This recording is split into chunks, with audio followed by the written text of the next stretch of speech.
What a relaxed time we had with the last two episodes, right? We had some wine, we had a walk around Bratislava, but obviously good times cannot last forever. So the next three episodes we are going to talk about some very important and complicated issues.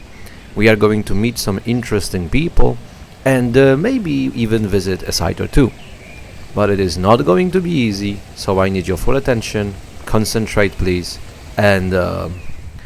And here we go. We have to start the story with the gentleman called Martin Luther, 1517. In Wittenberg in Germany, he nailed 95 theses to a door. So officially Protestantism begins. What's important for us is that he started using not Latin but German to explain the Bible. Keep in mind that most of the cities, Central Eastern Europe, the patricians, the important members of cities, they were German speakers. So Luther speaks their lingo. They start following what we call Lutheranism very quickly. Another thing is the famous Battle of Moháč again, 1526. Not only the king Louis II died, but also 3 archbishops and 8 bishops. The head of the Catholic Church in the Kingdom of Hungary is cut off. There is nothing to stop the preachings of Luther from spreading.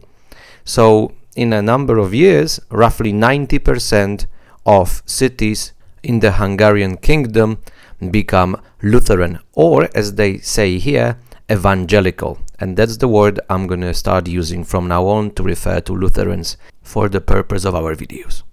The statistics were possible because not only German, but also non-German speakers in the cities start becoming evangelical.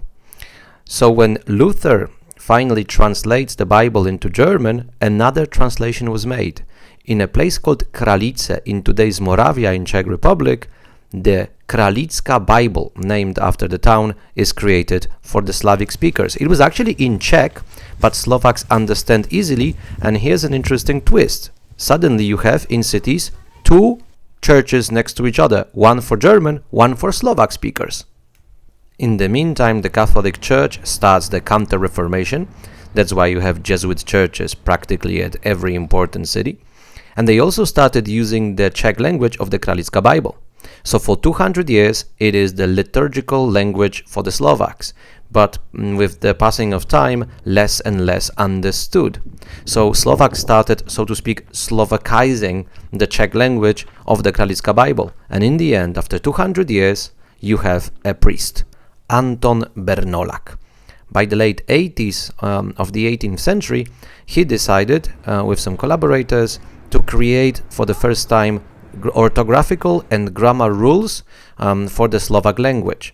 He based it off a dialect from today's Western Slovakia, from around a town called Trnava, which we are going to visit soon. But if you are into Second World War history and Bernolak rings a bell, that was the name of the field army that Slovakia under Tiso sent alongside Hitler to invade Poland in September 1939. But for us, the most important bit is Anton Bernolak is kinda grandfather of the literary Slovak language. But in the meantime, in the West, the famous French Revolution begins, later Napoleon comes along, and in the end, modern national ideas are born. So among Germans, there is Pan-Germanism, an idea that all Germans should live in one national state.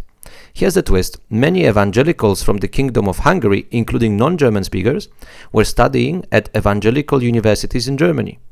So they learned of Pan-Germanism and they twisted it into Pan-Slavism, an idea that all Slavic nations should form one country or some kind of federation as well. A very good example is Jan Kolar, a Slovak evangelic. So after the fall of Napoleon, he went to Jena in today's Eastern Germany to study for 2 years.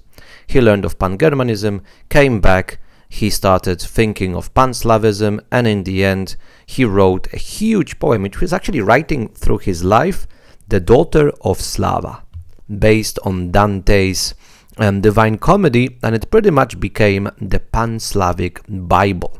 One of the things he would say is that Russia, the only Slavic independent country, should become a hegemon among the Slavs. It is a very important detail to help understand why there are so many Soviet monuments still in Slovakia.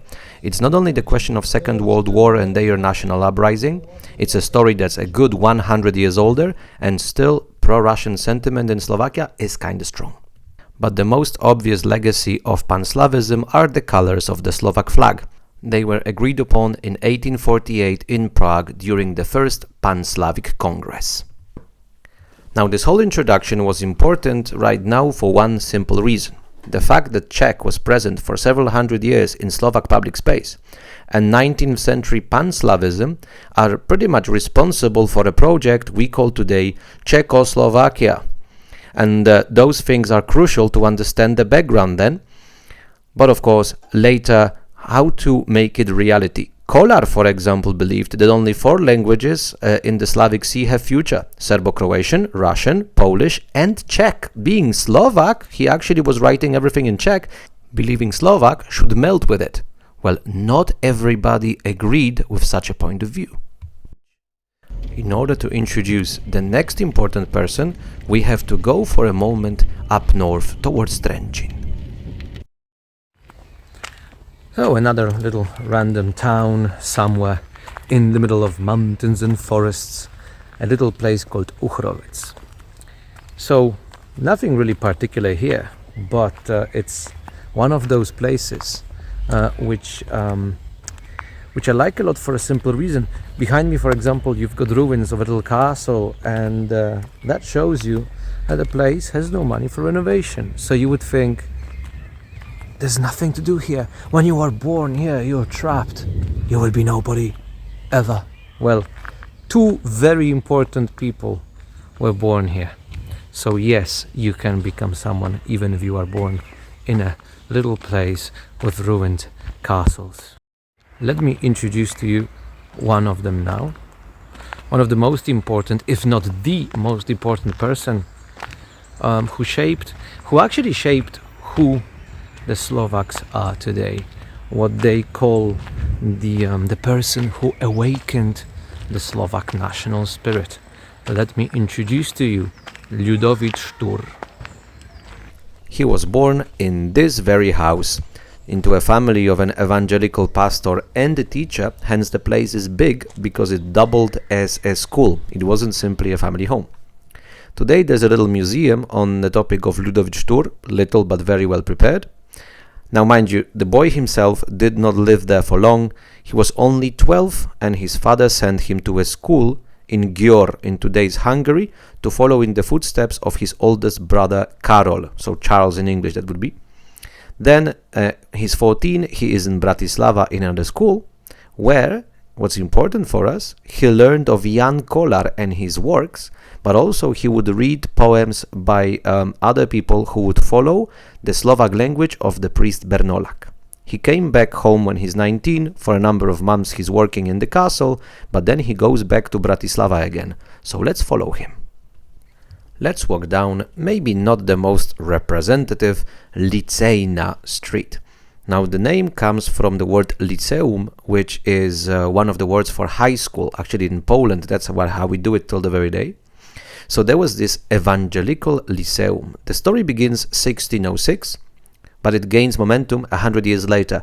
Maciej Bell, whom we had several times already, reformed it, and it became a very important center of learning.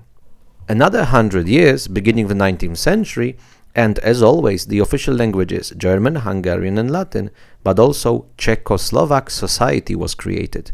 So when young 14-year-old Ľudovít Štúr is here for 5 years, that's how he learned of literature in both languages. So when he comes back, he's 19 now, he's not simply listening, he becomes a member and very soon one of the most important people in the society. So he decided not only to start writing his own literature, but to create the ideological profile of the society. He, for example, believed every nation needs its own symbolical national day. So he decided to create one such day for the Slovaks. We are at the moment at another ruined medieval castle. This place is called Devin. It's right next to Bratislava, so we're in the very southwest now. And it's a very important spot, as you have here the confluence of two rivers. The Morava River here flows into the Danube itself. So it's an important place because most transport for hundreds of years would go down rivers. Confluence of the two, that's one important bit. Second, it's on a huge rocky outcrop. So here, for thousands of years, people were building fortifications to control the confluence of the two rivers, obviously. And in the Middle Ages as well. But for us, what's important here was also the Great Moravia. In the 9th century, there was a place called Dinova here. So that's the first recorded name in a document. So that's very important for us because on the 24th of April, 36, Ludovít Štúr, who's only 21 years old, decided to bring in secret some of his friends from the Lyceum. And here they came, they started singing and talking about the great times of the first Slavic Empire. And here they decided to bring it back. So they first of all took on new names, and Ludovít himself became Velisław, the Great Slav. So 21 years old and already a small ego, right? But this is, well, we like to think through dates. So we can say, if you wish to have one date, the birth of a modern Slovak national identity, it was here, 24th of April, 1836. So today also all the poor kids on field trips have to come and learn about it. My favorite example though of a new name is the guy we saw several times already, Hviezdoslav. His original name was actually Pavol Orsag. So Hviezdoslav means either praising the stars or Starslav. I know I'm kind of making fun of all those new names, but it's actually very serious business. It had important consequences. Take the name of the capital of Slovakia, for example. The oldest document referring to something that was on top of the hill where the Bratislava castle is today is from time of Great Moravia, and the oldest document has the name Vratislaburgum. Cut out the German Burgum, you are left with Vratisla, which is Latinized Vracisław, a typical good old school Slavic name of the time. V becomes B very often, so you are Bratisla now, and 1843 Štúr and his followers came up with a new name, Bratislava. So when the First World War ended, Austro-Hungarian Empire collapsed. That's the version that was chosen for the city, now within the new country, now within Czechoslovakia. But all of that was not the most important of Štúr's achievements. It is the 40s now, and Magyarization is ever stronger, so Štúr understands Slovaks need tools to defend themselves. Originally thinking about creating a joint Czechoslovak language, but as a compromise between the two. Czechs do not want to compromise. He doesn't want to follow Kolar's idea that Slovak should become a part of Czech. So in the end, with his followers, in the middle of the 40s, they codify the orthography, grammar and the such of the Slovak language in two big books. Not only that though, they also speak about why you should even use the language. Even more, in 45, Vienna gives permission and the first Slovak newspaper, the Slovak National News, starts being released. And also he met with the Catholics, and in 47, in a place that we think of as vampires in Čachtice, Catholics and evangelicals decided to use the Štúr's Slovak. And mind you, they created Tatrin. If it rings a bell, that's episode number 3. Štúr was one of the creators of Tatrin. He was in the Hungarian parliament in 47 at odds with the famous Lajos Kossuth. He was the leader of the uprising in 1848-9. He was involved in all of it. Hence, his last years were not exactly best. In the end, the uprising was a huge mistake. He was under police custody since then. Plus, personal tragedies. His older brother died, Charles, and he had to move to Modra, where we were in episode 9, to take care of the 7 children he left behind. And then his platonic love died, then his mom, and finally, in 56, during hunting, he shot himself by accident and died. So unfortunately the last years of Štúr were not very happy, plus his writings were not best. For example, he said democracy is not a good idea, it should be authoritarian system like in the Russian Tsarat, and all the Slavs eventually should kind of converge and become a part of Russia itself. Well, that did not age well, but in the end, in only 41 years of his life, he managed to do one very important thing. He gave Slovaks tools to survive several decades of Magyarization. And then when the First World War ended, Slovaks create Czechoslovakia as a partner of Czechs, not as a piece of a puzzle. And it didn't have to necessarily go down that way. Have a look here. It's Czechs, Moravians and Slovaks. Now Moravians today, it is part of Czech Republic. Why? Maybe because they did not have a Štúr and Slovaks did have one. So today Štúr is everywhere in public space, monuments, names of street and so on and so forth. I guess we can consider him the most important Slovak national hero. And finally, thanks to him, the last two Slovak national ideas in Europa Universalis. Of course, Štúr did not do it all by himself. He had a group of followers called Štúrovci. And I know I'm showing you again the same corner of the Evangelical Lyceum, but look at the number of names. What an unbelievable resume for the school it is. And some interesting people are here. Jan Kolar himself. Of course, Ludovít Štúr, his brother Karol, and above Karol, Samo Chalupka, another very curious person. Unlike most of his contemporaries, he was anti-Russian, so he joined one of the Polish uprisings against the Russian Tsarat. Then it is involved in the Springtime of Nations, all the petitions to the Viennese government. He's one of the people who established the Matica Slovenska, but there's something else which makes him more important for us right now. Another of my weird ideas is to look for national traumas, because I do believe that in every country, at least in Europe, for generations we have to learn by heart some kind of an important poem, officially super important for the life of the nation. Reality, nobody really cares. But sometimes when you're woken up at 3 a.m. you will actually be able to say a couple of the first verses. So supposedly in Slovakia there's a poem called Morcho, written by the gentleman behind me. So no wonder he's kind of left alone here and in shambles. I guess people blame him as partly responsible for their national trauma. If it's true or not, I have no idea. I'm gonna actually try asking people if they can tell me at least the first several verses of the poem. Let's see if it's true, if it's truly a national trauma, or maybe I was misled. Start reciting Morcho. Oh, man, no. Ježiš, ako to je? Hoj, Morho, nejaké detvo môjho rodu, či čo? Oh, yeah. No, okay, bad question. No, I think I'll not remember it. Sorry. Môžete povedieť? Nie. Nepamätáte? Nepamätám si. Ja už mám strašne veľa rokov. Pamięci. Od początku do końca Morcho. Neviem. Najkrajšia stať z Morho je radšej nebyť, ako byť otrokom.